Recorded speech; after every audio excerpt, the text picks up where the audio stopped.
Well, the first question here is um, combinational logic design. So why combinational? Why logic? What is design, right? So combinational because this is one classification of logic circuits. So digital design can be, or digital circuits can be distinguished in two forms. One is combinational, the other is sequential. So if I can add a page here after, yeah. So I can say combinational,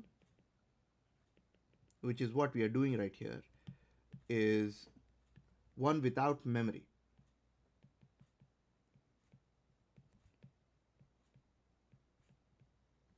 And this is when the output or outputs depend on the combination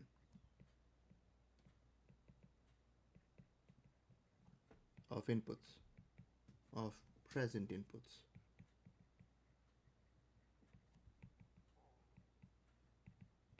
And the keyword over here is that it is the combination of the present inputs. So no memory. Things are going to only move from the input side to the output side. There is not going to be any feedback. So the second, the counterpart of combinational, which is a little bit more complex just because there is feedback involved and there is memory here. So this is with memory, there is feedback.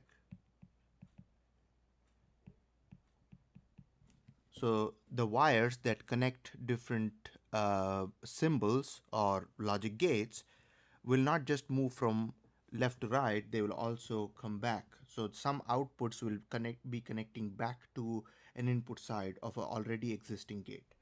Um, so that feedback allows you to have some memory in those circuits, and the output over here or outputs depend on the sequence of past inputs. So the key here is this sequence, hence the term sequential. So we are still looking at combinational, right? So there's no memory yet, which is why the first term, combinational. Logic, because this is based on Boolean functions where inputs and outputs are binary variables that can be true or false. So you have logic in there. What about the design? Why is it called design? Well, because we are not doing any analysis. Well, we are doing some analysis, but if you think of two things that you could do with a logic diagram, one could be the analysis of the logic function, the other could be the design of the logic function. So logic analysis is, this is what it is done, tell me what it is doing. So you're analyzing some logic function. The design is, I want this logic function to do this, design it, right? So we are getting into the design aspect of things, and we are going to have two parts to this. This is part one, in which we will tackle decoders, encoders, decoders, encoders, and we will also look at tri-state buffers.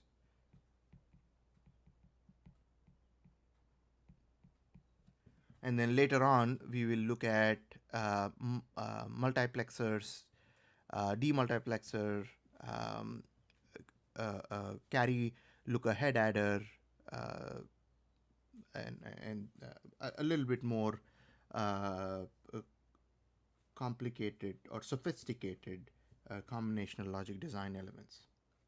Okay,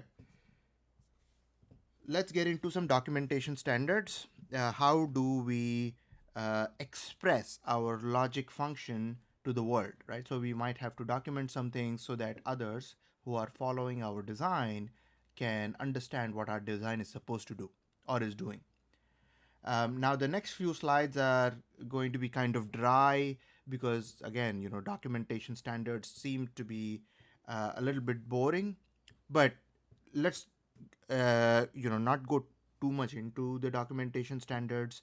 I am pretty sure that you have seen these documentation standards in some form earlier, so we don't have to go too much into the detail, but it is good to capture the essence right now. So we have seen schematic diagrams, also called as logic diagrams.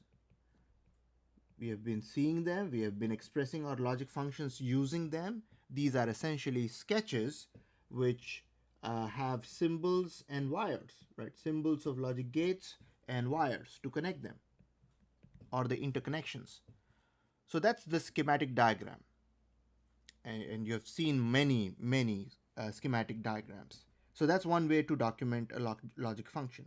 The other one is to draw a timing diagram. So this is essentially the x-axis is time. With respect to time, you sketch all the inputs and outputs, right? So again, this is also a diagram, so it's a sketch. Sketch of inputs and outputs with respect to time.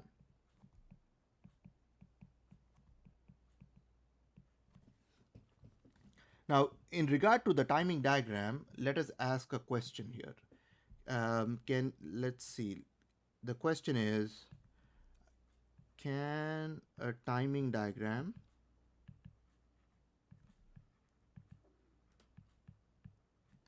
completely capture a logic function?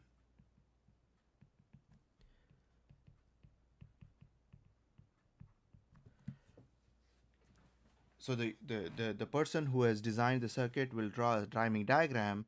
So the related question is, can a timing diagram, just as a logic function or a logic diagram can completely capture a logic function, can a timing diagram also do that? And the answer to that question is kind of both, right? Yes and no. And the reason for that is, it is yes under a particular condition. The condition is only when the timing diagram has all input conditions, or I can say input combinations.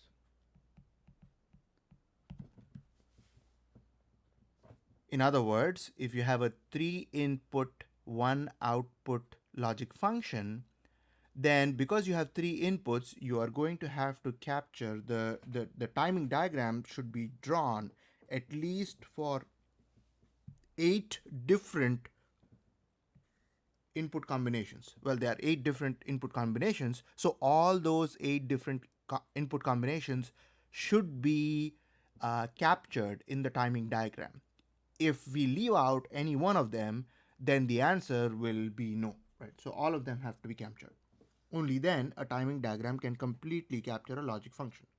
So that's as far as timing diagrams are concerned. Next, hardware description language. How do you describe a piece of hardware using a syntax-based language?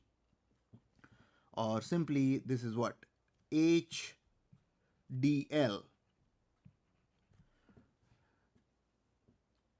We have seen VHDL in the studios. Very high speed, Very high speed integrated circuit hardware description language. We have been using that for our studios to write code to express hardware, either using the behavioral models or the structural or the modular models. The other option, which is very commonly used, is Verilog. So VHDL and Verilog are two common hardware description languages in which we are essentially using a syntax-based keywords to express hardware. All right, so those are the 3 documentation standards. Let's take a look at how the schematic diagrams can be laid out. So the schematic diagram will have the details of the components inputs, outputs, and also the interconnections.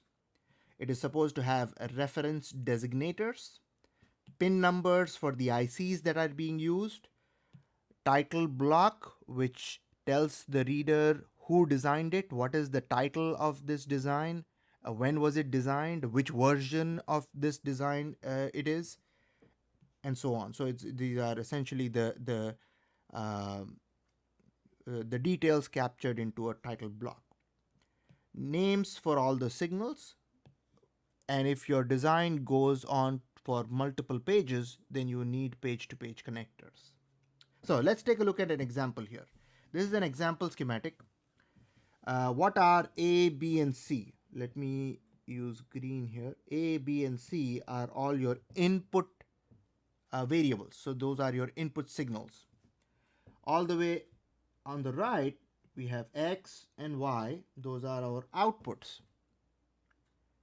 And there are also, so these are inputs and outputs, and there are also some intermediate signals.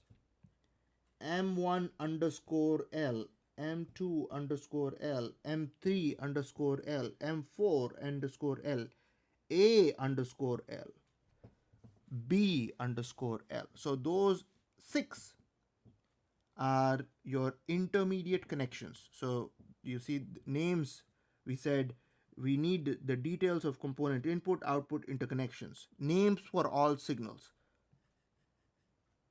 We just finished that. We just finished names for all signals. All our inputs are named, all our outputs are named, and also all our intermediate signals are named.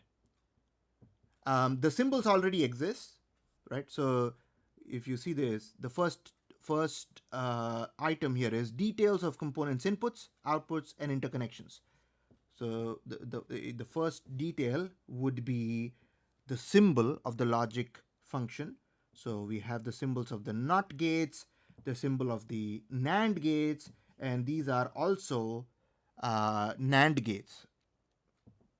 So we have all those that are laid out, and there are interconnections already drawn. Now for each of these logic functions, we have some more details to look at. There is this 74HCT00, which is essentially the part number of an IC.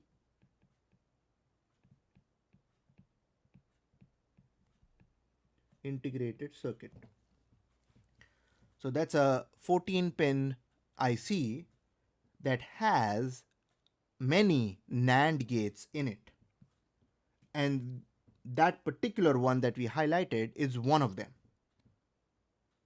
So because I said there are many NAND gates inside one IC, I can use one NAND gate here, two NAND gate here, third NAND gate there, fourth NAND gate there. Actually, no, I didn't use that. Right, fourth NAND gate I used here.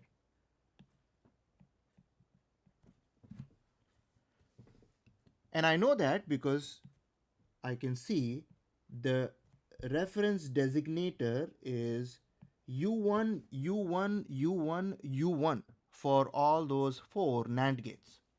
So that's how I know that those 4 belong to one IC, and that IC part number is 74HCT00.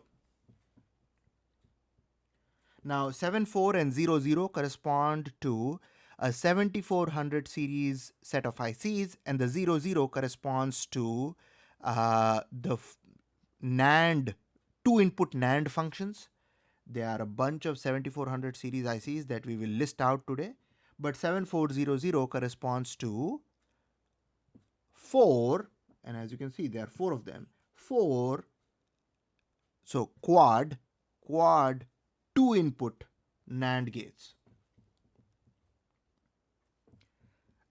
Their pin numbers, where are the pin numbers? Let's highlight pin numbers for that IC in, say, pink. So pin 1, 2, 3, 4, 5, 6, 7 is ground, 8, 9, 10, 11, 12, 13, 14 is VCC, so plus 5. So 7 and 14 need to be connected to ground and power supply, so plus 5 volts. But all the other pins are being used here. So all 4 NAND gates are at work. Do I have to use all 4 when I use the IC? No, you don't. You can use one of them, two of them, three of them, or all 4 in this case. Now, there is also another 7400 IC, 7400 specifically, that is being used, which is U2, right? So the U2 is the second IC here, and only 2 of them are being used. So there is 1 and 2. Not all of them are being used, and their corresponding pin numbers are also referenced. Pin number 1, 2, 3, 4, 5, 6, that's it. So we are not using the remaining 2 NAND gates. Okay, so we have got pin numbers, we have got the part numbers. By the way, the HCT, those letters correspond to knowing what technology was used to design that IC. So it might be low power Schottky, high speed CMOS. So there are several options the designer has when they are designing the IC. And that HCT corresponds to knowing what particular technology was used to design it. All the details of any IC that you might end up using, you will have to look up that information in the data sheet to find out what are the input high and low voltage ranges, what are the output high and low voltage ranges, what temperature I can operate it at. There are bunch of information over there for each IC, and quickly looking that up will give you a good sense of how to use it. All right, let's see. There is also a U3. There is a third IC, U3, which is 74. Again, this belongs to the 7400 series, but because this is a NOT function, it is labeled as 04. So 7404 is an IC, again a 14-pin IC, which has 6 NOT gates inside one IC. And we are just using 2 of them here. Pin 1 is the input, pin 2 is the output, 3 is the input, 4 is the output. That's it. So we are using 2 out of those 6 hex inverters. We are only using 2 of them. All right, so I believe we have looked at all the various things that are sketched. Part numbers, symbols, reference designators, and all that. So that's how, that's an example schematic. There is a title block missing, which usually appears at the bottom right of every title. And it's a rectangle piece of information there where, the name, the title of the design, the name of the designer, the date, the version, all those details, or company, all those details are mentioned over there. All right, let's take a look at dual inline packages. So if you have these 7400 series ICs, how can I use it? How do they look like? Well, they look like these dual inline packages. We have 1, 2, and 3 over here. How are they different? The first one is a 14-pin IC, the second one is 20-pin IC, and the third one is a 28-pin IC. We will be using the 14-pin ICs in our conversations. So even though we do not have physical access to these ICs, you will still be using these ICs in simulations and also in lectures, right? So homeworks will be based off of these. Our design will be based off of these because these are real. This is how you can put together a logic function on a breadboard. So if I zoom in on this 14-pin IC, I can see a few things. One is this notch here, and then there is a circle here, which is a black circle there. So the notch, when you look at the IC from the top, the notch along with that black circle indicates the pin 1, so that's a pin 1 indicator. And after you understand where pin 1 is, which is on the top left here, you go counterclockwise counting 1 through 14. So essentially this is, let me write that in red. This is 1, 2, 3, 4, 5, 6, 7, and then that'll be 8, 9, and then 14 there. And that particular scheme applies for all these 7400 series ICs, and this is a general scheme. So if you are in the business of using integrated circuits, then this is a very, very common practice. There will be a pin 1 designator here, pin 1 indicator here, and then counterclockwise you will count starting from 1. Pin 7 in all these 7400 ICs, pin 7 is reserved for a ground connection.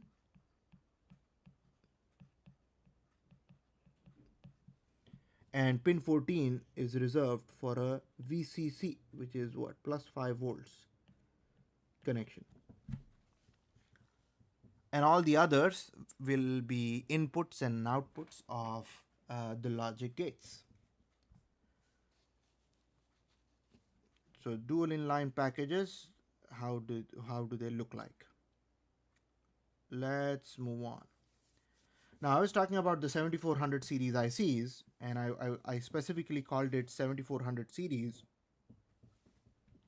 because it's a bunch of ICs in that list. There is 7400, the quad 2 input NAND gates, and as you can see, one IC has 4 NAND gates here, 4 NOR gates for 7402, hex inverters 7404. And as you go down this list, the number of inputs to those logic functions might change. For example, in 7410, you have a 3 input NAND function, but you only have 3 of them available because there is a 14 pin limit. When you go down to 7430, there is 1, 2, 3, 4, 5, 6, 7, 8 input NAND function. Only one of them. So, based on what is your requirement, you can use that specific IC. But before you actually use it, you need to connect pin number 7 to ground, pin number 14 to power supply, and turn on the power supply. Only then these logic gates will function the way they need to function.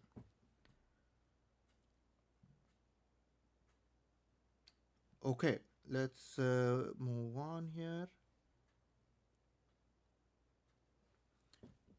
This slide details out the pinouts for the standard dual inline packages. So the standard dual inline packages go from 7400, in this case we are talking about 74266, and we are simply laying out the pinouts. So for example, in one IC 7400, you have 1, 2, 3 is the output, 4, 5, 6 is the output, 9, 10, 8 is the output for that particular NAND. 12, 13, 11 is the output for that particular NAND. And then go down this list, right? So 7402, 03, hex inverters, 2 input NAND gates. Oh, this symbol is something that is new. So let's talk about that. That symbol right there, a diamond and then underlined, is an open collector symbol.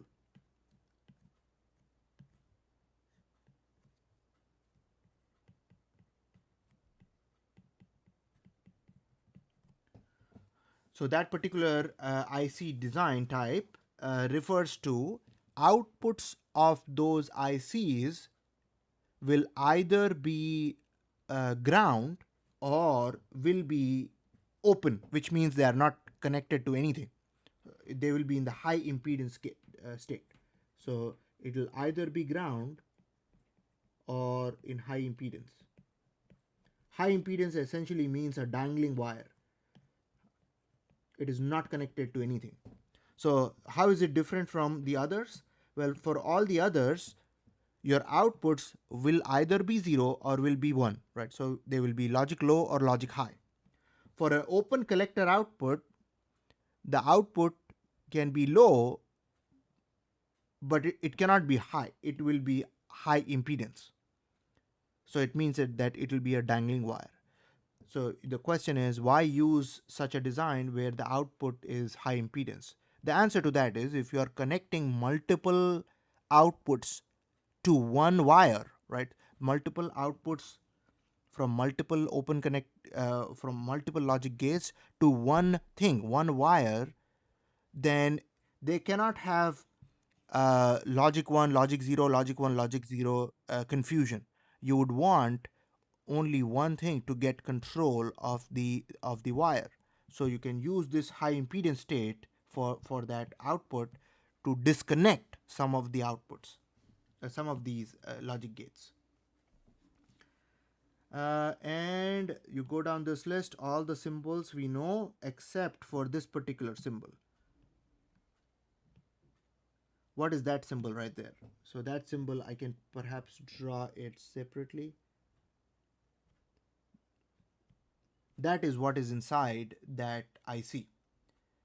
Now, in that particular shape, by looking at it, you know that it is a Schmidt trigger design. A Schmidt trigger based design refers to having two thresholds instead of one to go high and low. For example, if I go and draw this, we know that suppose you have two inputs.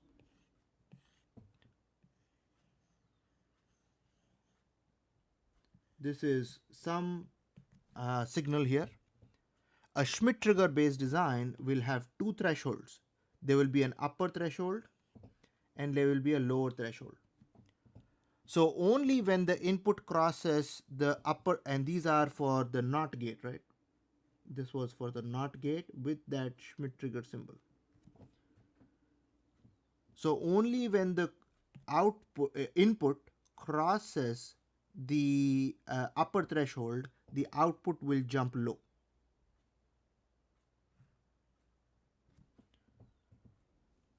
Other times it will be high. And then only when the input goes above the lower threshold, it will go up there. And it will stay up until this point, because only that time the input goes above the upper threshold. See, it's not, so it is doing the opposite of the input. And then only when the input goes below the lower threshold, it will go up. That's a Schmidt trigger response. So that symbol right there. Oh, sorry. Huh?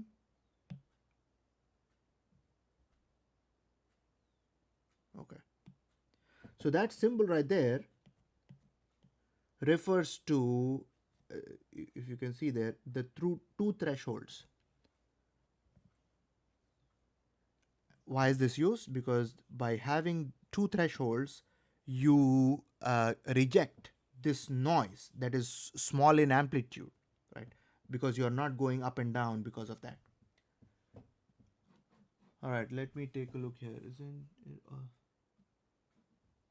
so Charles says, isn't it also used a lot in certain bidirectional communication protocols? Yes, it is. So there is a uh, not so good way of dealing with bidirectional communication protocols, and there is a very good way of dealing with them. The good way of dealing with them is to use tri-state buffers, which is also a part of our discussion later on, where there is a specific signal that is used to control whether you connect things or disconnect things. So over there, the outputs can either be 0 or be 1 or be in high impedance. For an open collector design, it can only be 0 or in high impedance. So it's okay, but it doesn't do the job really well because it doesn't capture the output possibility of high. All right, so let's move on. So those are essentially symbols, and there is in this course we don't go too far into all these details about open collector and Schmidt trigger. Those are, conversations for your circuits related classes, but it is good to know what those symbols mean. What do those symbols at least signify? There is another open collector output possibility in 74266. The regular symbols, you guys already know that. All right, let's talk about a list. So this is pulled from the Wikipedia page for the list of 7400 series ICs, and as you can see, there is a whole bunch, and this list keeps going. So you can take a look at that later after class. But the point is, you have many options, and it's a complete series of ICs. Let's take a look at some of them to see what they mean. So for example, quad 2-input NAND gate. There are 4 of them. Each of them is a 2-input NAND gate. Triple 3-input AND gate. So 7411 has 3 of these. What are they? 3-input AND gates. And so hex Schmidt trigger inverter. 6 Schmidt trigger inverters, and so on. Of course, you don't need to know these numbers. You don't need to commit them to memory. But it is good to know that there is a list of ICs that belong to this series. Okay, let's move on to the schematic structure and 2 different forms of drawing a schematic. If you have a very simple design, you can get away with a flat schematic structure, right? Because if you have, say, 10 symbols or 20 symbols, then you can put all of that into a flat structure like this. There are 6 pages in this design, and they are all being treated, well, I should say this is a flat structure. So all those 6 pages are being treated at one level. So there is no hierarchy. There is only one level of design, right? So for example, in your Studio 3, when you guys were designing the 4-bit full adder, there was a top level, and then there was a level underneath. The top level was capturing everything from the top, right? That was the highest level, zoomed out version. And then there was a hierarchy built in, because inside that there was a module, and inside that there was another module, and inside that there was another gate. So there was a hierarchy that was built into your design. That is different from this flat schematic structure. The flat schematic structure works okay for simple designs, which can be all put into one hierarchy level, which is what it is shown over here. So each page sort of carries the same weight. So there are 6 pages, and all the inter-page connectors, the page-to-page connectors, are also sketched. That's a flat schematic structure. A little bit more sophisticated way to draw schematics is to use different pages but lay them out into a hierarchy. So for example, you could have a top level right there, and inside that, each block will have its own sub block, and each sub block will have its own a definition as well. So there is a hierarchy built in, so which means that it is going to be much easier to troubleshoot when you deal with a hierarchical structure. It is also very easy to build a very, very complex design using a hierarchical structure. So it helps you to isolate where the problem is. This is an example again of a top level diagram. You guys know this from Studio 3, the top level schematic that you saw. This is another such top level diagram. We don't need to know exactly what is going on in each of these components, because this is just an example of a schematic, right? So we are talking about schematics here. So let's talk about some things that we can learn in terms of a schematic, reading the schematics. You have the title, shift and add multiplier. That's the title of this top level diagram. There are multiple blocks. So let me highlight the modules. This is a 32-bit RAM. There's a multiplexer or multiplexer. There are two registers. There is a carry look ahead adder. So all we are doing is shifting and adding, right? That's what we are doing to get a multiplier going. Now, those are the modules, and because this is the top level, we don't care about what is inside those modules yet. When you go down the hierarchy, you will care more about what is inside each of these modules. But in the top level, you only talk about the modules from the way high up, so zoomed out version, and essentially the interconnections between those modules. So as you can see, you have a reset input, load input, run input, display input for the control block. You have a 4-bit address that goes into the RAM block. You have a read write input here. You have a byte enable input here. There are multiple 32-bit outputs. There is a 2-bit select line. There is a 32-bit input to the B register.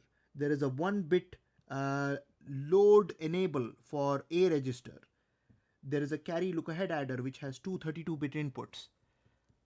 So that helps you keep track of what is going on overall. So this is kind of a big picture. Let's call this the big picture. Big picture view of design. That's your top level. Again, we don't need to know what is inside each of these. We will in fact be looking inside a multiplexer very shortly. And then when we go into the sequential elements, we will be looking at registers. We will be taking a look at a adder in combinational logic design part 2. We will be taking a look at the RAM that's almost close to the end of the semester. We will be taking a look at some control units when we talk about the computer organization, some basic computer organization conversations. So more details about these blocks later in the course. Some other documentation, timing diagrams could be hand sketched, could be outputs from a simulator. So there's many softwares like PSpice, spice-based softwares that allow you to simulate logic functions, and the output from the simulator could be in the form of a timing diagram. And some specialized timing diagram tools, drawing tools, could be used to sketch up timing diagrams. All we need to worry about is to capture all the input possible combinations. And we talked about hardware description languages a little bit. We focused on VHDL and Verilog. They could be simply written in text as well. But in this course, we are focusing on the VHDL aspects of hardware description language. All right. So that's as far as the 3 different forms of documentation. Now let's get into signal names and active levels. This particular conversation tends to be a little bit confusing, so I would encourage you guys to keenly follow along with the conversation. Signal names that you choose can be of great value, so it can be very descriptive. So without even having to know more about the signals, by just using a very good name or a very descriptive name, I can know many things about that particular input. What are the different signals? Well, signals could be of the form of inputs, could be outputs, or could also be intermediate signals. so intermediate outputs.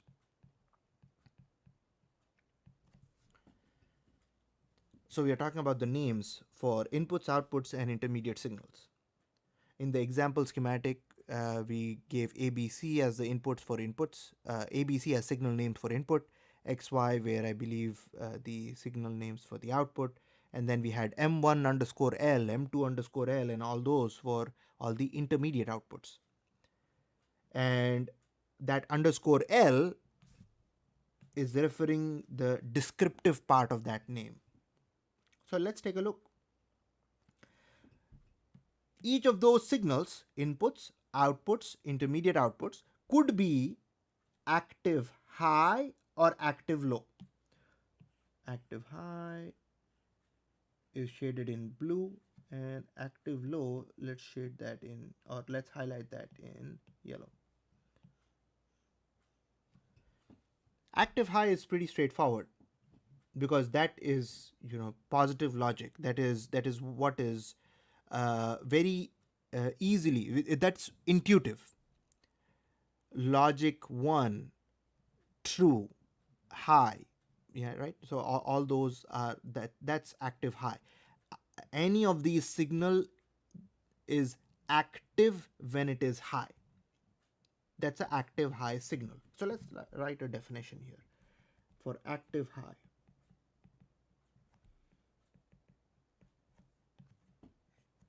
For active high, I can say signal, and it could be any one of those three, is active when high, inactive when low. So that's active high. And for active low, the story is reverse. So if I copy paste this, I can quickly change a few words. High becomes low, high becomes low, low becomes high. Signal is active when low, inactive when high.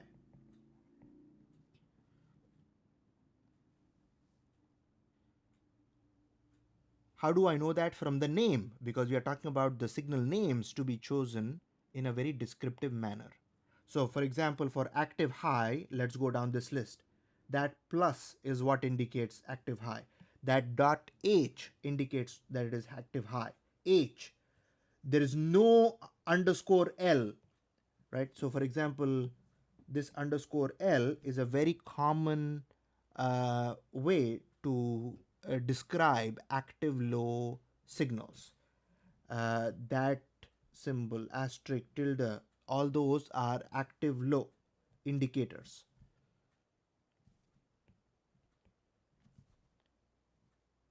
On the right side, we have plus, the dot H, the H, and then for the rest of the signals, reset, enable, go, receive, transmit, the absence of those underscore L and tilde signs is what indicates that it is active high.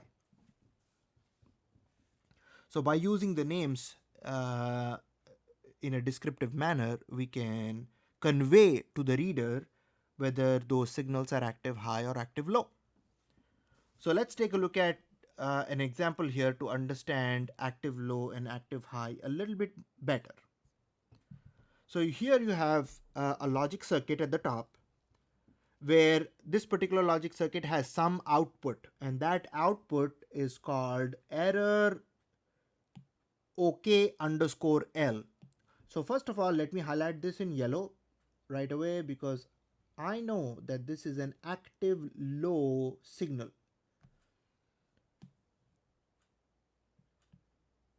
Active low. So from now on, just to keep it simple, I will use AL for active low and AH for active high.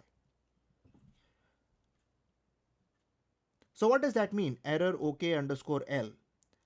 So let's see. If it is high, what does that mean? If this particular signal is high, that indicates error. Error occurred.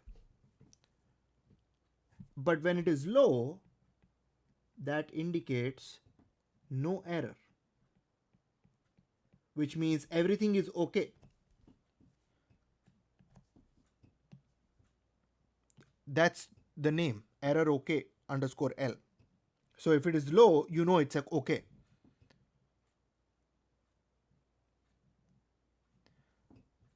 If I had used the name error,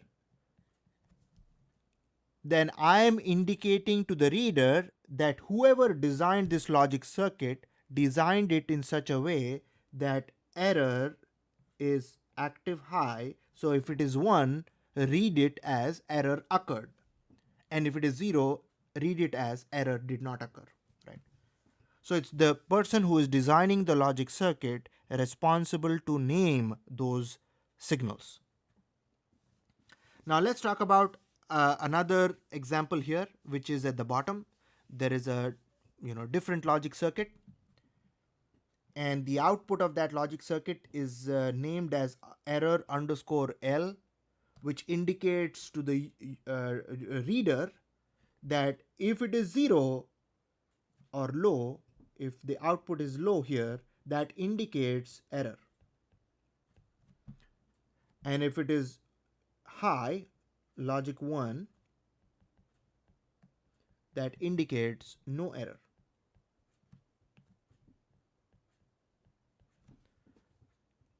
Now, if it goes through a NOT gate, what happens? This bubble, let me use a different color to cancel things.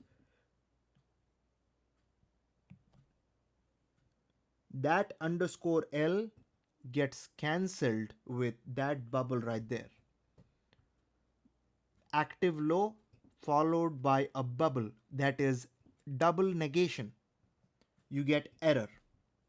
Now the output is active high.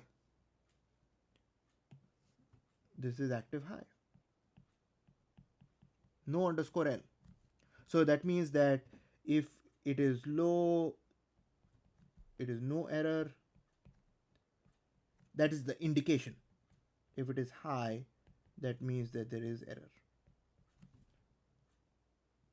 And then you go to another, if you choose to convert it back to an active low output, put a NOT gate in front of it, and then you get a error 1 underscore L. So this is also an active low output. So what does this tell you? This tells you that certain outputs or inputs or intermediate signals can be chosen as active high or active low, depending on the designer's choice. And they can also be converted from active low to active high by using NOT gates.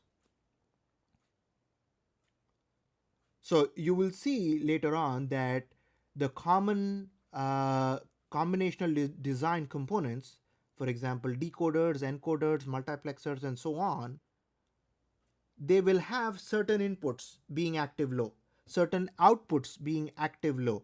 There could be a mix. So inputs could be active low, outputs could be active high, or the other way around, or this enable signals could be active low. So there is a very important step to identify the signal nature, the nature of the signal as either active low or active high. And as we see more and more examples on this, I hope that it will be more and more clear. All right, let's go on and take a look at some timing diagrams. And in these timing diagrams, we are talking about the uncertain propagation delay and causality.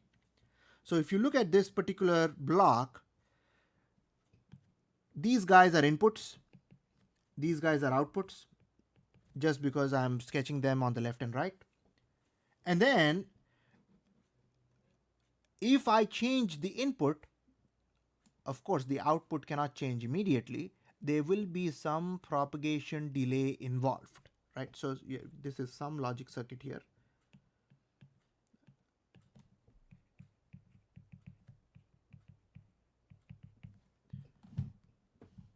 There's a go signal, there's an enable signal, there's a ready signal, and there is some data signal.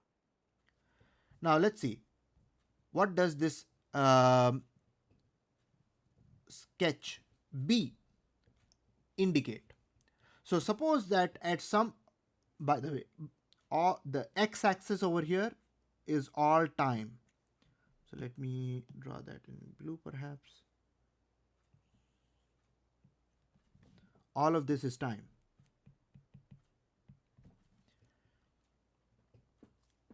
Now, when I change the go signal from low to high, I've changed the input here. This guy is the input. This guy ready is the output. Data is also an output. So if I change the go input at some time, and let's refer to that as some t1, only after some time t sub r dy, t ready, the output ready is going to change. So that particular arrow there indicates causality.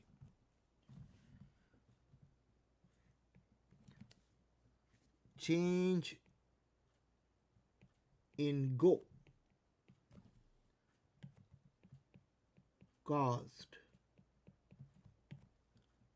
change in ready.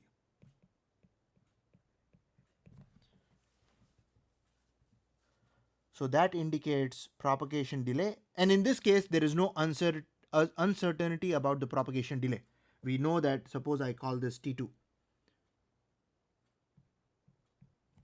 T2 minus T1 will be the propagation delay T sub R dy. So in this case there is no propagation delay uncertainty, it is very certain. But we are talking about the causality in this case. So what caused what? Well, a change in go caused a change in R dy. So that arrow is what is indicating the causality. And similarly, you have when the go signal goes from high to low, it causes a change in ready output from go to high, from it going from high to low after T sub R dy. Depending on the nature of the circuit, this time and this time could be different, could be the same, but that's how you indicate it on the timing diagram, and that's the causality that's being indicated with that arrow. And similarly, that particular change also caused another change in the data output for that to go from low to high. And the propagation delay associated with that, we are referring to that as T sub DAT. So that is essentially, if this is say T3 and that is T4, T4 minus T3 would be T sub DAT. Propagation delay and causality. So in this case, we are specifically showing the causality. So we looked at the causality here.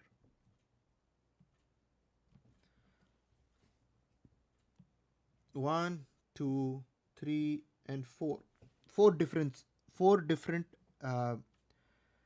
instances of causality. This change caused that change. All right, next let us go down to the figure at the bottom, the timing diagram. The same set of signals are being observed over here, but now we are focusing on the uncertain propagation delay. So let me use perhaps pink for this. We are focusing on the uncertain propagation delay here.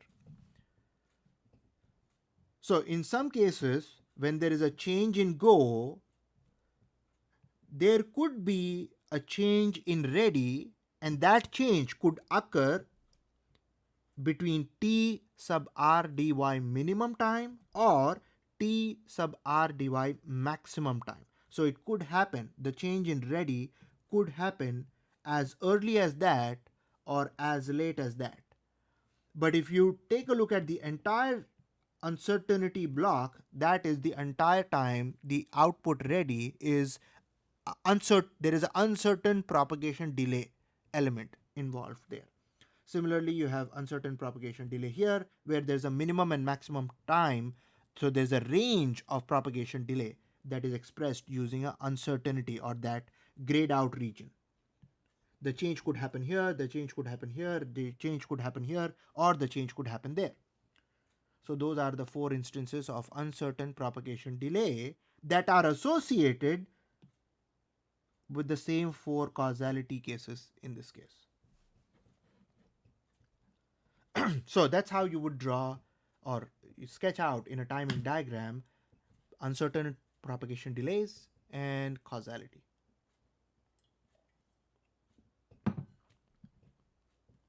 Questions about this?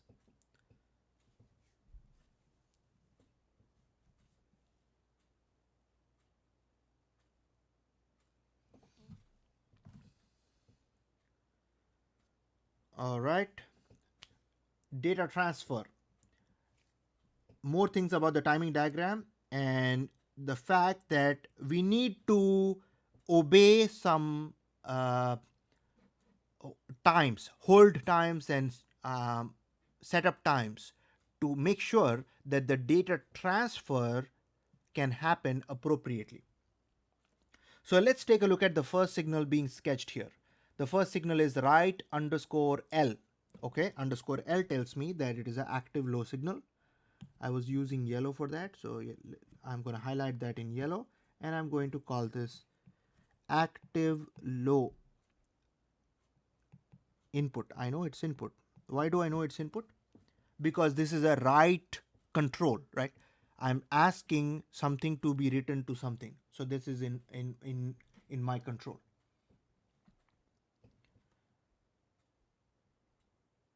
There's a question in the chat box. Let me quickly read through that. Is the uncertainty more about the randomness that a single chip can produce, or about the differences in the propagation delay between different chips sold under a particular part number? So it is actually both, right? It's a little bit of both. You're absolutely right.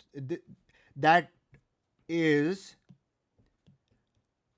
the security that the manufacturer has, right? So instead of saying that this will be the propagation delay T sub R dy, that's a very, very strong commitment. And the manufacturers of these ICs don't want to commit to that kind of a number. Instead, to be on the safe side, they give you a propagation delay. So that information will be part of the data sheet, and that will set up expectations to for the person using that IC. Yes, you're right. It's a little bit of both.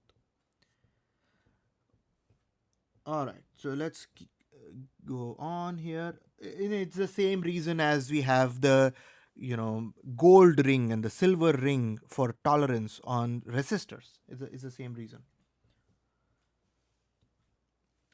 Write underscore L, an active low input. So when it goes high, when it goes low, we write. When it goes high, we do not write. So this is a very good example over here to understand active low and active high. So when this particular signal is low, we write.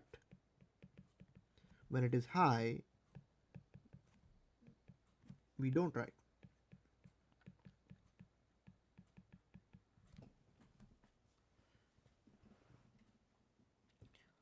So initially it starts out high, so we are not writing there. But when it goes low, we start to write, which is why this change caused data out to start changing. But there is an uncertainty involved over there. T out min, T out max, because there is going to be some time for which the output may not be written. There is also 2 more times. Those are called setup times and hold times. Let us define them as well. This I will highlight in blue, and say this I will highlight in pink. So for the blue guy, setup time, what is that? that is the minimum time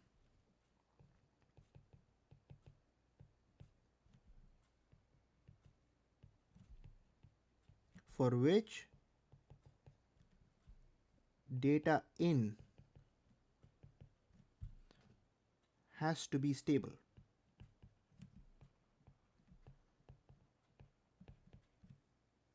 Before write underscore L is active. I hope you see that if I don't keep the source of the data stable and I keep changing this, then if I attempt to write things to the sink or wherever that data is going, it could result in random or incorrect data being written. So what I have to do is I have to stabilize things for some time. So I hold the data in the same, stable. I don't change it for some time, setup time. And only then, after setup time expires, I will make the write underscore L low. Of course, this is the minimum time. I could go more than T setup, that's fine. But I need to have a minimum limit for that time. And once I change that write underscore L to low, that's when data will start being written in a stable manner. But during that time, I must hold data stable. So that's the minimum time with respect to two things, data in and write underscore L. Similarly, after the data is written and after I make write underscore L high, so I stop writing, after that change as well, I need to, for some time, for minimum time, some minimum time, I need to hold data in stable. So this is essentially the minimum time. Let me copy this here. And that is going to give me the definition for this guy.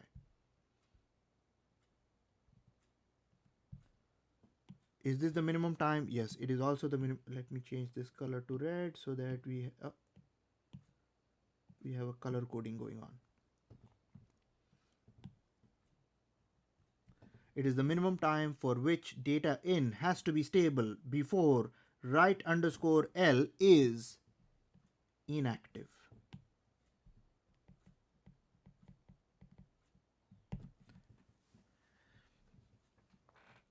So that is after the change. Now during that change, as you can see, there is the uncertain propagation delay as well. So after there is a minimum, T out minimum, T out maximum. So that's the minimum propagation delay, that's the maximum propagation delay. But during that time, somewhere in the middle, data in was written to data out. So think of this data in and data out as two entities. The data is being transformed from one entity to the other entity. Now, for the sake of completeness, let me also tell you this. What is that waveform? And then that waveform. Well, that is essentially indicating that something could be going from low to high there or high to low there, right? So that's both possibilities are being covered there. Because data in and data out could be zeros, could be ones. Now let's go on over here. And you see so before the data was written, it was the old data.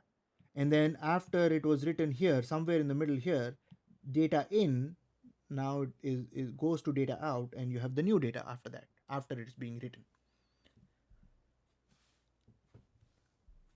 Now let's take a look at a bus. There is a counting exercise that is going on. We have a active high clear input. So when you clear this, when it goes high, it gets activated. So when it gets activated, it will clear things. What is it clearing? It is clearing the step This is a 8-bit value, right? 8-bit value, 7 down to 0. That is being cleared because of that. That's the causality arrow there. So it goes to 0, 0 because clear became active, and then after that it becomes inactive, but it starts at 0. And then after that, there's another input count, which is also active high. So whenever it goes 1, you increment the count to 1, to 2, to 3, and so on. So count is a control input, active high input, that is essentially responsible for incrementing that 8-bit value in step. These are written as an 8-bit value in hex. So 0, 0 corresponds to 8 zeros. And then 0, 2 corresponds to 0, 0, 0, 0, 0, 0, 1, 0. And FF is the last value, right? That is the 1, 1, 1, 1, 1, 1, 1, 1.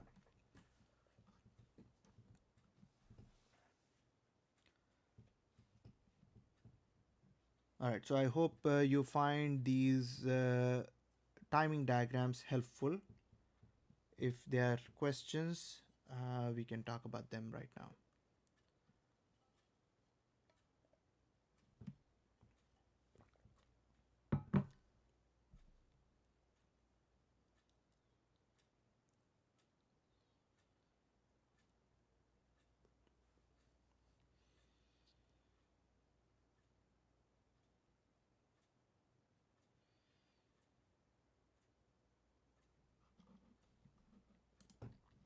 Okay, let's move on.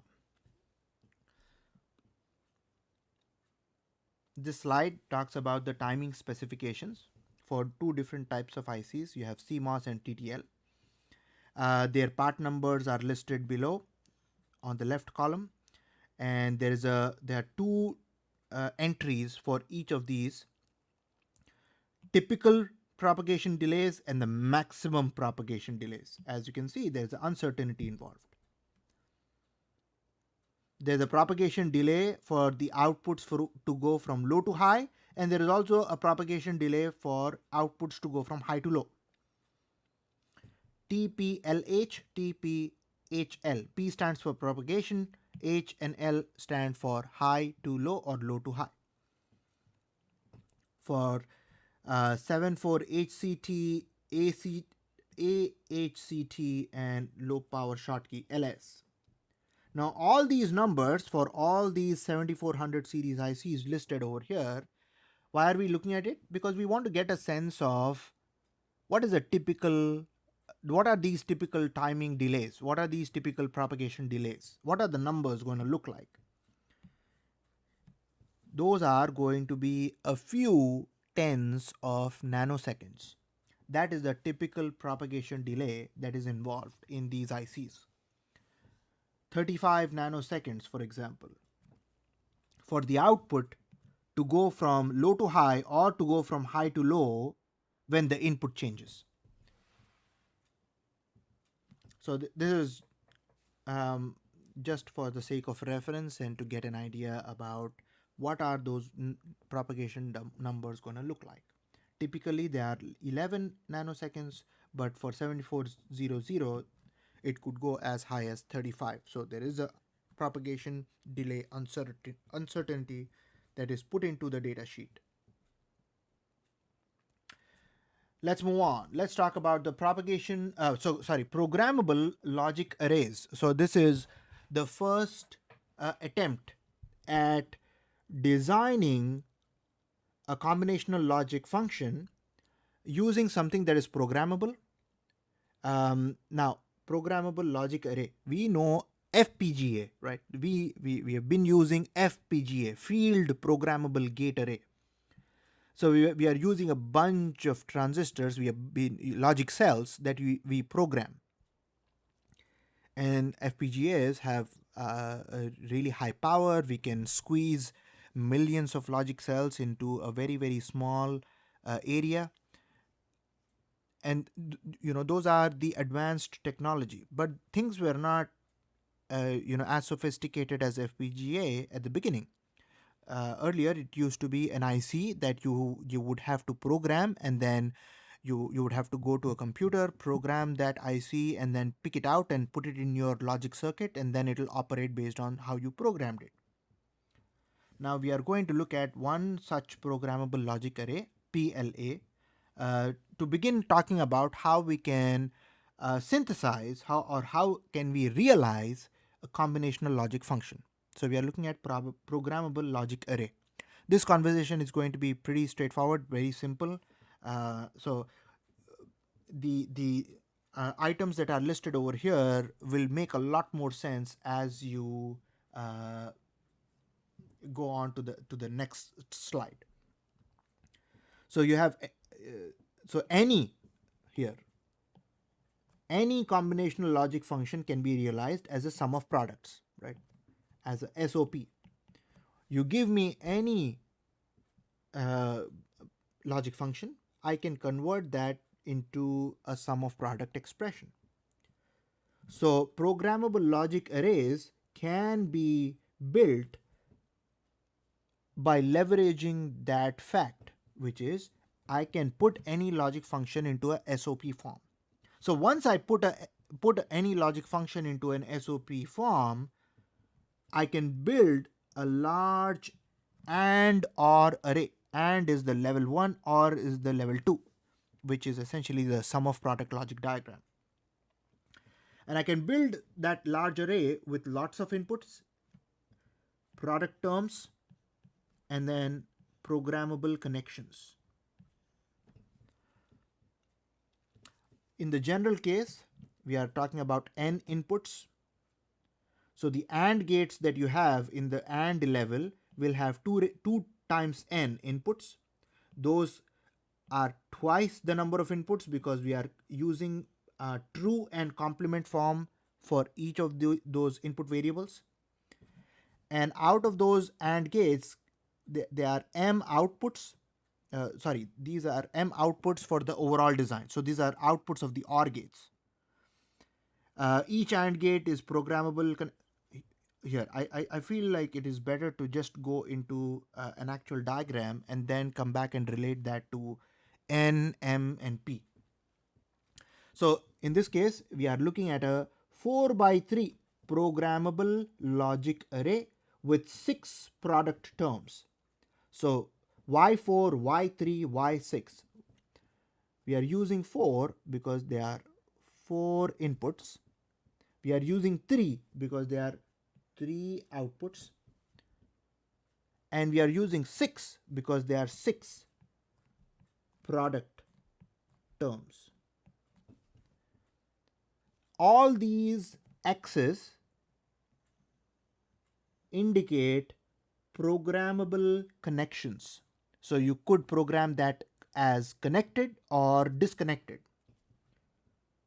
So you have 4 inputs, and then we straight away multiply that by 2 because you have both the true form and the complemented form available. So for example, this guy will be I1 and this guy will be I1 complement. Similarly, you will have I2, I2 complement, I3, I3 complement, I4, I4 complement. So 4 inputs quickly became 8. In our previous conversation, we were talking about n and 2n because of that. Then you have those 6 AND gates, and in this case you have 3 outputs. So that's your M. M is 3 in this case. 3 outputs.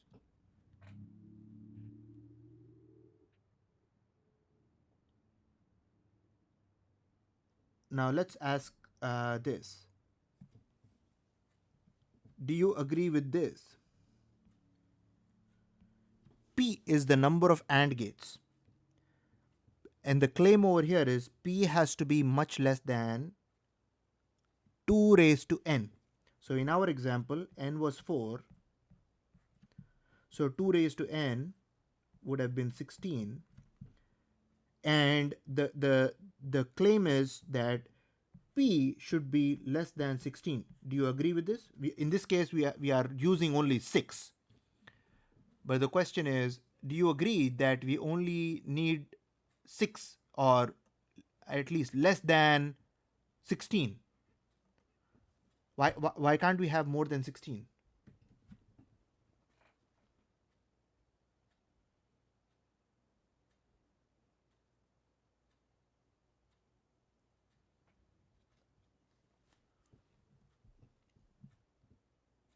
Mm-hmm.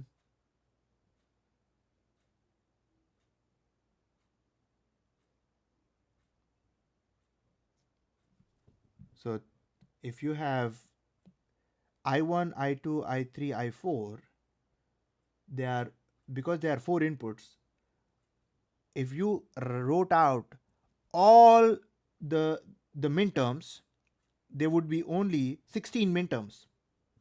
You are absolutely right. There are only 2 raised to, so at the maximum you have 2 raised to n.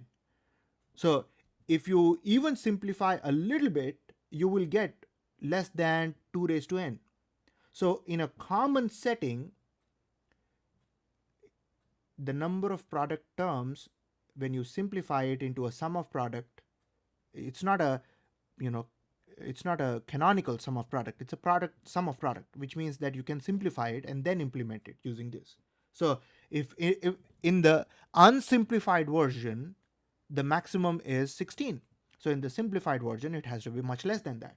And if it is much less than that, over here in this particular IC, the 4x3 PLA with 6 product terms, in that particular IC there are 6 product terms being used. Yes, Alex, that's exactly right. The maximum is 16, and we are not going to need all of that. In fact, if the number of terms are more, that indicates that I have more ones in the K-map, which means I can combine a lot of things and actually get a very simple expression. All right, so that's why we have limited it to 6 over here. And we have 3 outputs that are possible in this chip. Now let's take a look at some examples. Let's first go do this. This is a detailed diagram. All of this can be drawn very simply as this. So this is a compact representation of the same 4x3 PLA with 6 product terms. All the X marks are, or all the cross connections are programmable.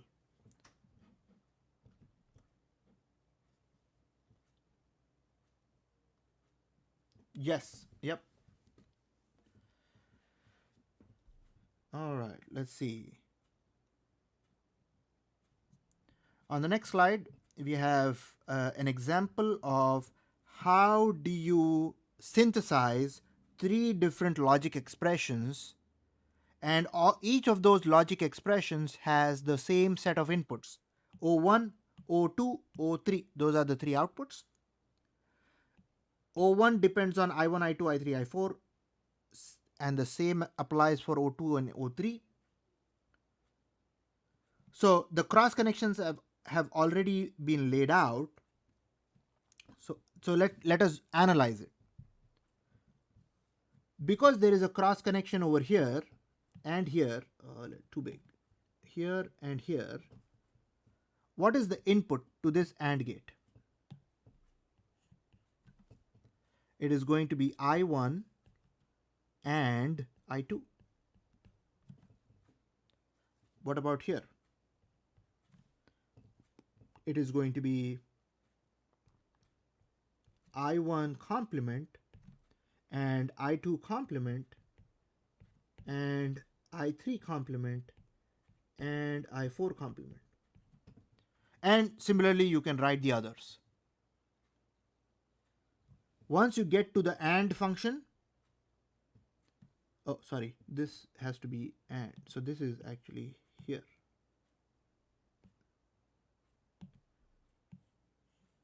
After the AND.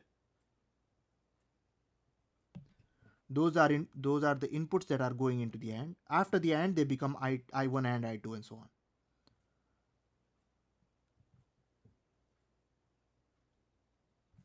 in the similar manner, you have all the other cross connections, right? Two of them here, three of them here. Those are all programmable. Then you have another set of programmable connections that you could make on the output side of the AND gates. So, for example, O1 is simply going to be this plus this. So, it will be that plus that. All the others are being unused. So, O1 comes out to be I1 and I2, or I1 complement, or and I2 complement and I3 complement and I4 complement, which is what we are writing over here. And similarly, you can write it for O2 and O3. Now, a couple of limitations that you will have when you're using programmable logic arrays is that the outputs need to be dependent on the same inputs, the same 4 inputs. So that's condition number 1. Condition number 2 is because there is a limitation on the number of OR gates, you cannot have more than 3 outputs. And because there is a limitation on number of inputs, you cannot have more than 4 inputs. Now the third thing to consider is because there is a limitation on the AND gates, in this case you are allowed 6 product terms, there could be certain functions that might still not be implementable, realizable, because of that particular 6 AND gate limitation. What helps a lot is if certain terms are reused. So for example, if this P1 was used again in O3, that helps a great deal. Similarly, P2 was not used multiple times. It was just used once. But we are taking advantage over here for the output of P3 twice. That reusage of product terms will help you reach more functions. But there are certain expressions that could be still dependent on the same inputs, but because of the limitation of the number of AND gates, you might not be able to realize them. All right, let's move on to the conversation about decoders. So decoders are a very interesting, very important digital design component that we are going to look at next. And this tends to be, throughout the course, you will see the use of a decoder. And in normal conversation, we use the word decode very loosely, right? Like we say, hey, can you decode this message? So the decoder is going to be a combinational logic component that is essentially doing the same job. It is decoding a code. So all we have to do is give it a code, right? That's the code, input code word, and it'll decode it to give you another output code. And the output code should be decoded, which means it should be easily understood by humans. So let me ask you this. Which particular code or which particular form of representation is easily understood by human beings?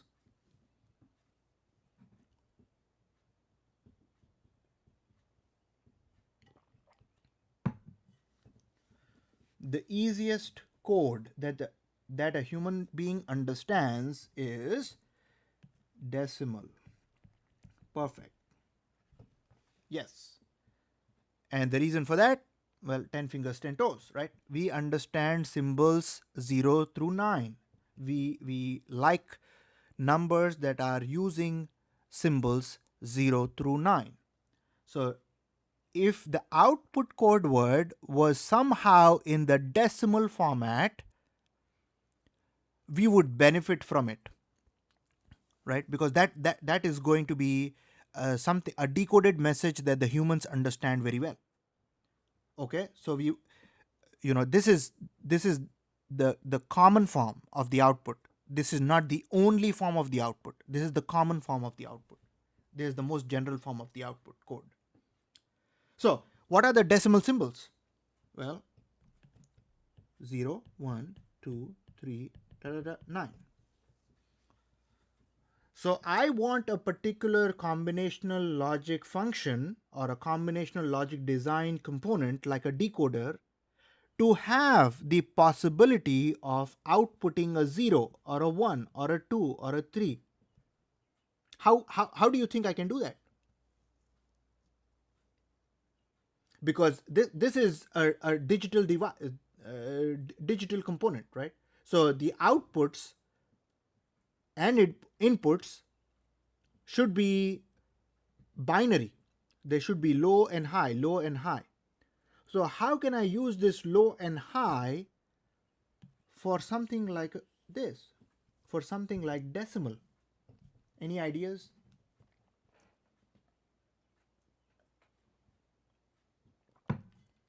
You are right on the money, Alex. Yes. So the only way to have a digital device indicate 0, 1, 2, 3, 4, 5, 6, 7, 8, 9 is to have 10 different outputs. 1, 2, 3, 10. This is just an example for the sake of discussion. Now, if you have 10 different outputs, and you can think of this as 10 different LEDs, right? 10 different lights. Not LEDs, LED, LED, LED, and so on. 10 different LEDs. And if suppose the third one lights up, actually let me do this. Let me number them slightly differently. Number them 0, 1, 2, all the way to 9. Okay. Now, if this guy lights up and all the others are not lighted up, what I am going to decode that as 2.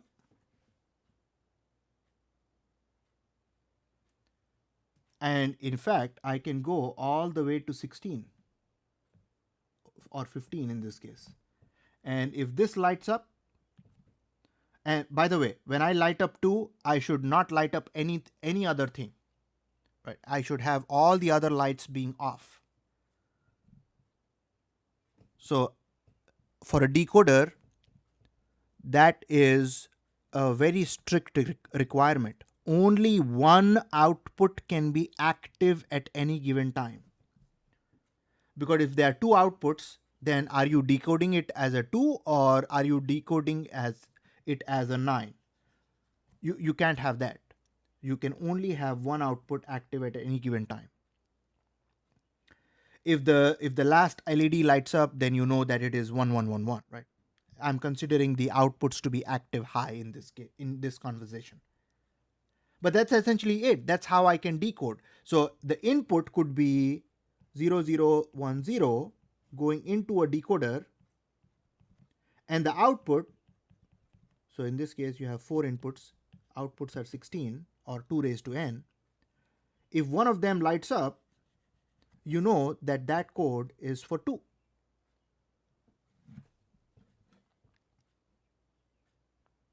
No, the output is still binary, right? Because it is right now it is 0, 0, 1, 0, 0, 0, 0. So only the second, or not the second, I should say, corresponding to input 2. It is still 0 and 1. It's still a binary output. But it is not a binary code. It is not a binary coded decimal, for example.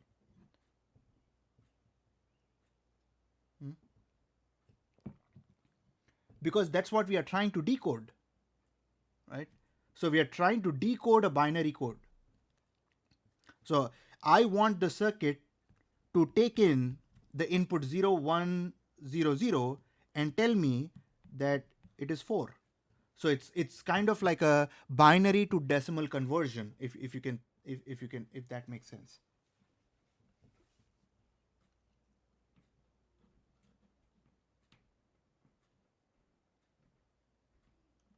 Well, it could be a secret table, right? So it could be. So depending on what goes inside this, you can design your own decoder. You can design it as a secret code going in and a not so secret or decrypted message coming out by changing the design. You can design your own combinational circuit. All you have to do is build out its truth table, and the moment you write out its truth table, you're done. You can make it happen. So yeah, a secret table or a coded message is also possible, and we will take a look at some examples to talk about that. But I hope that this discussion gives you a sense of what a decoder is essentially doing, right? Take in a code and give out some output code or decode an input code. And we also have some enable inputs.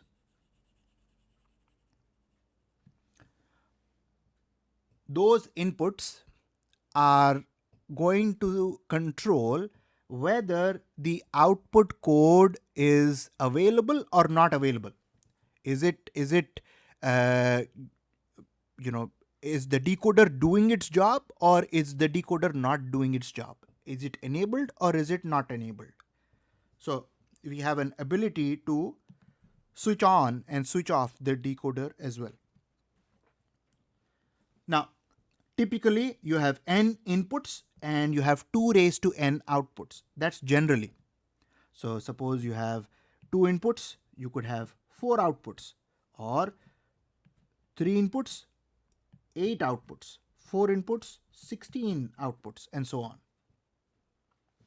And you can actually make bigger decoders by cascading smaller decoders. And that's also something that we'll look at. All we need to worry about is that particular mapping, that input code to an output code mapping. That's all we need to worry about. So let's take a look at some example of let's start simple. Let's start with a 2 to 4 decoder and lay out some fundamentals about a 2 to 4 decoder. Right here, we'll take a look at 2 to 4 decoder. And with everything, any combinational design, the best thing to do first is to say, can I write a truth table for this? So let's try to attempt at writing a truth table for 2 to 4 decoder. So how many inputs do I have? 2. How many outputs do I have? 4. So let's first draw a truth table. Let's say I have this guy and then I have this guy. And then I will have inputs. I will call those inputs, say I sub 0 and I sub 1. I'm using 0 and 1 to indicate significance. So 0 corresponds to least significant, 1 corresponds to the most significant input. If you have I2, I1, I3, if you have I2, I1, I0, then I2 will be the most significant input, I0 will be the least significant input. So the moment you have 2 inputs, you right away you can say, I'm going to have 4 possible combinations. 0, 0, 0, 1, 1, 0, 1, 1. Now those should be decoded into a 4-bit output.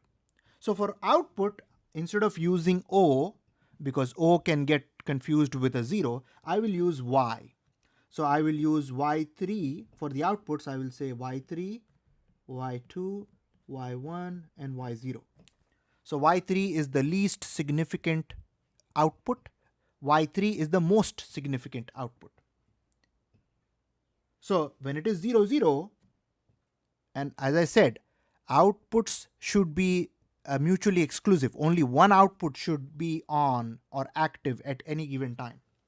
So if 0, 0 goes in, I would want this 2 to 4 decoder to give out 1 here, and then the rest of them are zeros. The example that I'm doing is all inputs and all signals are active high.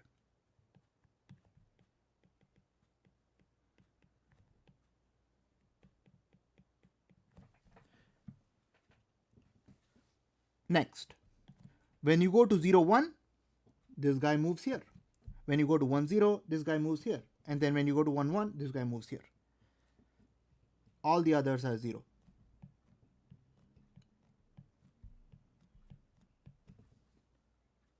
In other words, if you see Y2 lighting up, if you see Y2 as 1, you don't even have to look at anything else. You right away know the input code is 1, 0. So that's how you decode the input code. Now let me ask you a little bit more interesting question. I'm saying that only one output at any given time can be active. Who is going to take the responsibility of that? Who takes care of the fact that only one output is active at any given time? Who will take the burden of that? Will the designer, will the user of the decoder take the burden of that, or someone else? Who needs to worry about that?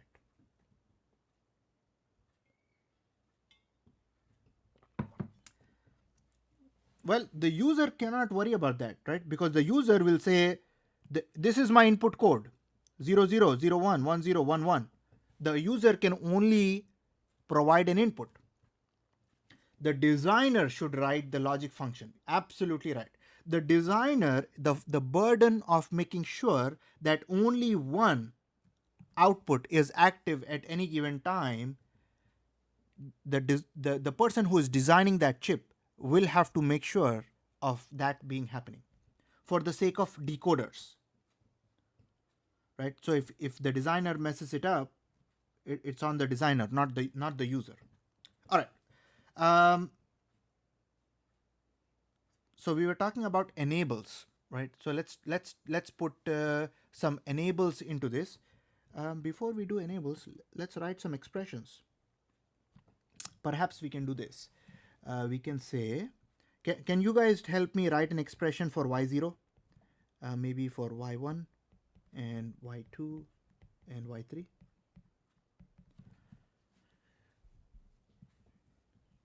What should be y0? I0 complement and I1 complement. Perfect.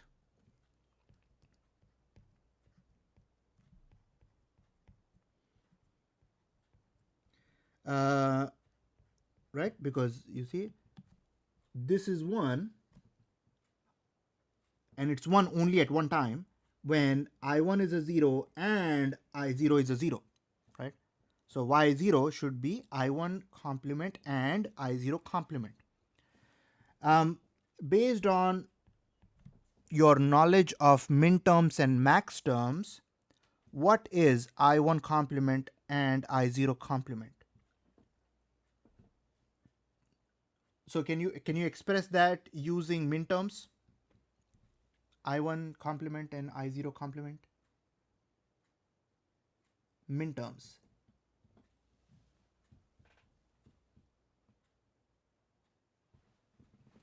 For the third, okay, so you guys are going down this list. How about min terms? Can I write that using min terms?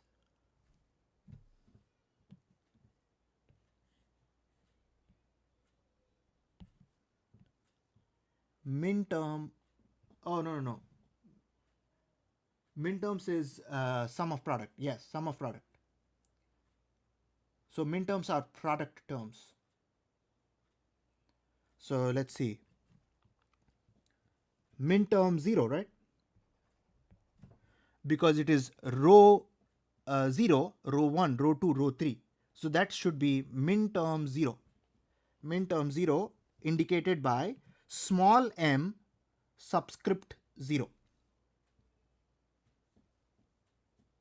Similarly, I can write y1 as I1 complement and I0, which is min term 1. Next,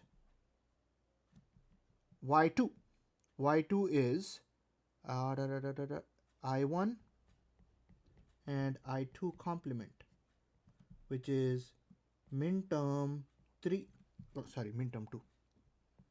And then y3 is I1 and I2, min term 3. So it turns out that the outputs of the 2 to 4 decoder, when all signals are active high, are actually minterms. And we know about minterms, right? You can add up minterms to implement any logic function. So later on in this lecture, perhaps when we come back from the break, we will see that you can use a decoder to realize any logic function. The same as PLA, programmable logic arrays, were used to synthesize any logic function. It turns out you can do that same job with decoders as well. So that's your minterms. Now, that's as far as inputs and outputs are concerned. There is also one more input, right? It's the enable. So let's put enable into this picture. Let's do that in blue. I'm going to add enable to this table. So when enable is 1 active, it is doing all of this job. It is decoding these outputs. But when enable is 0, no matter what I1 is, I don't care. No matter what I0 is, I don't care. All the outputs will be 0. It will not be decoding things. Alex, you are right. And enable with each of these outputs. So as you can see now, if I were to revisit the logic expressions, what would I have to do? Y0, for example, I wrote Y0 as I0 complement and I1 complement. I should do and enable. So I should put in enable and that, enable and that, enable and that, enable and that, which means these guys will also become enable and that.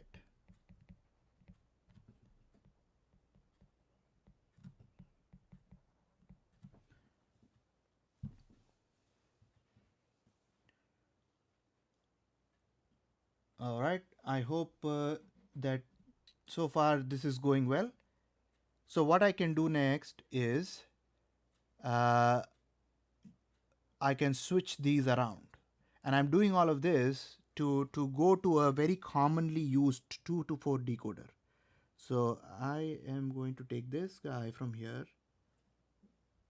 I'm going to copy this and go to the next page, and I'm going to paste it here. Next, I'm going to box this up.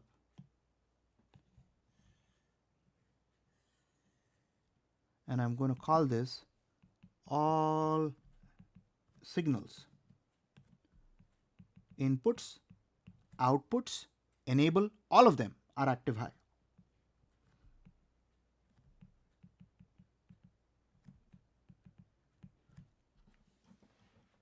But in a standard 2 to 4 decoder, the outputs are actually active low. So can I make the outputs active low? What would I have to do to make the outputs active low? What if we want active low outputs?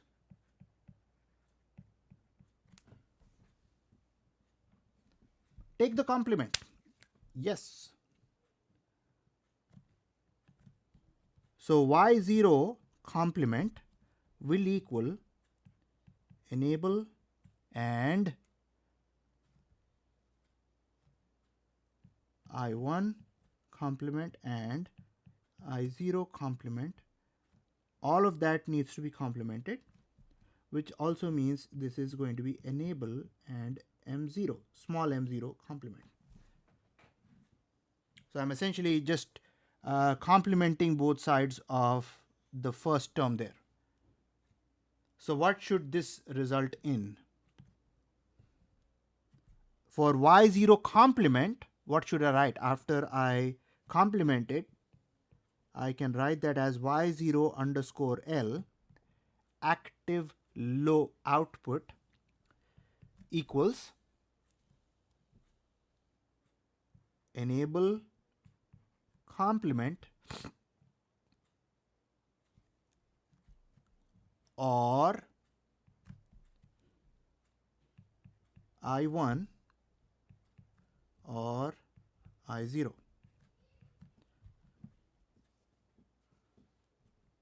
Which can also be written as enable complement or min term 0 complement. What is the complement of a min term?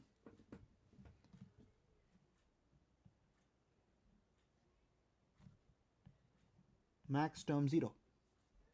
Absolutely right. The complement of a min term is a max term. In this case, the max term is I1 or I0, right? This is the same as that. So y0 underscore L, we wrote that as enable complement. Enable complement, I can write this as this, right? I can say enable underscore L, that is an active low enable, or max term 0. Similarly, I can write an expression for y1 underscore L, which will be enable underscore L or max term 1. y2 underscore L will be enable underscore L or max term 2. y3 underscore L will be enable underscore L or max term 3.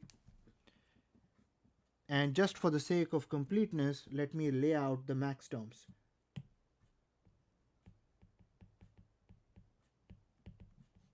Max term 0 is I1 or I0.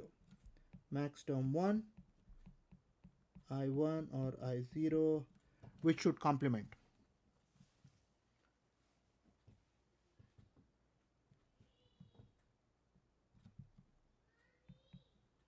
Max term 2, I1 complement or I0, and then max term 3 will simply be I1 complement or I0 complement.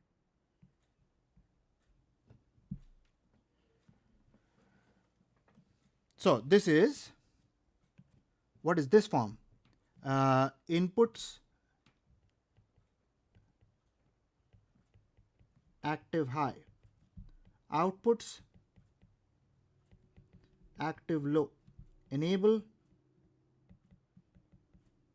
active low. So we have made outputs active low and also enable active low in the last form. So when enable is low, that's when it is enabled. That's when it is active. All right. Questions about this discussion? So just to summarize these things, I would like to point you to, so what we did so far is to go through this discussion, is to go through the simple design of 2 to 4 decoder with active high signals in this case. And then we used, and then we sketched them. We will revisit it when we come back after the break. We literally sketched the corresponding logic diagram. And then we transferred that into a active low enable and active low outputs. inputs are still active high. So that's the basis of this logic diagram was discussed in from scratch a few minutes later, a few minutes earlier. Now, coming back to a summarizing statement, if you can see that no matter what we had, min terms or max terms, I know that I can express any logic function as a canonical sum of product or canonical products of sum. Min terms will help me do a canonical sum of product. Max terms will help me do a canonical products of sum.